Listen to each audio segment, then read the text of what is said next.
Another guy that did shoulder a lot of the load last year was Tyler Lockett.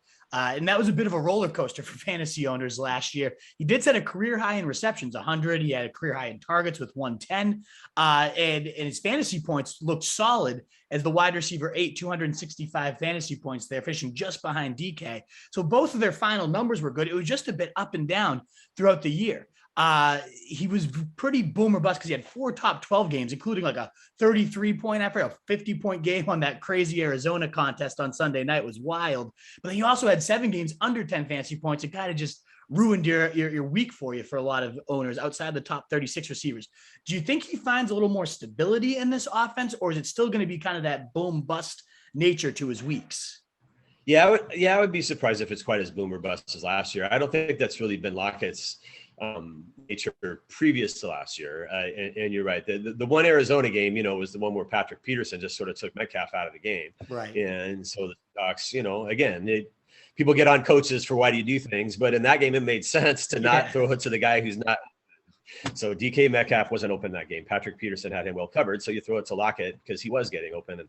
And, so that's what they did. And so it wasn't necessarily like a game plan thing going into it where they necessarily were like, yeah, this is how it's going to go. It just sort of, evolved a little bit as the game went on, especially once they saw that Peterson was following Metcalf around, which he's had some success doing in the couple of years that DK's been in the NFL. So, that really played into that game for sure. So I think ideally, if this offense is working the way they want it to, the ball is going to be spread around pretty evenly to everybody every game. And so I don't know that they're going to want to have it be quite that way where it's 1 or 2 guys carrying it quite as much. So I would expect Lockett's numbers to probably even out and be a little more consistent this year than they were last year. Gotcha. Steadying out a bit. Hopefully that would be the goal there, because his final stats had 1,054 yards, 10 TDs, solid stats that just came in such bunches or nothing for a while.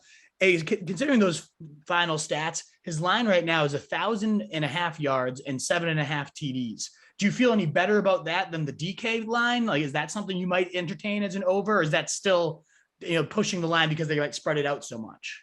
Yeah, I don't know if I'd take the yards. I don't know if I'd go over the 17th game, I guess, is obviously a thing here to consider. True. So I keep just having in my head what he's done in the past. Maybe with the 17th game, you could think that. I would take the over on the touchdowns, though. I think, again, if this offense is working the way they hope it to, I think Tyler Lockett would be a guy who would score, that's less than 1 touchdown every 2 games at 7.5. So I would probably go ahead if I really had to bet that one and take the over. What is up, you fantasy wolf? Thanks so much for tuning in. If you haven't already, share your thoughts in the comments, check out some more videos, and join the newest Wolfpack by subscribing below.